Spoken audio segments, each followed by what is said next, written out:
Hello everyone, this is Marian, student and mentor at codetap Academy, and my update for today is I've worked for my client and I created a model that gets activated or shows once you press the cancel button in the interface where you can manage user. If you press that one, the model shows a title, a description, and two buttons. One returns, closes the model so you can get back to the edit user, and the other one actually continues the cancel action and returns you to the user list where you firstly initiated the edit user, where you found the cancel button.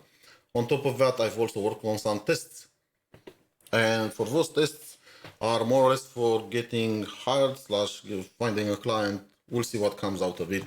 And over here, I did a sample test or a practice test. I had a time limit of 30 minutes and I finished it in about 9 minutes.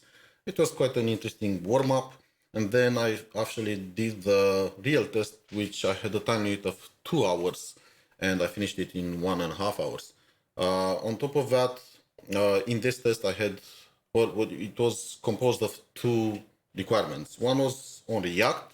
It was an older version of React, not too old, but 16.2, which means it didn't have any React hooks. And it was using classes. So yeah, there were this over there, and this function buying this, it was all over the place. However, I did manage to get all the tests passing and print the list on the screen. And that was by default. The list was of people had name and birth, like birth date, as properties, and then I would have 2 radios that I had to make work, and those radios would sort by name in ascending order and by birth date in descending order. So all those ones were kind of pretty straightforward. And then I moved to the second one, which was a bit more interesting. It was about a pagination, and over here I would receive a list of products, and then each product would have name, relevance, and price. And I would also receive a page number and items per page. So based on all those ones, I would sort on the either name or relevance or price.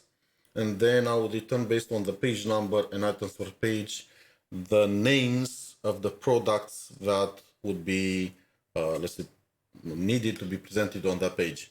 It was quite interesting. I did spend some time to tinkle it and make it work properly and pass all the tests.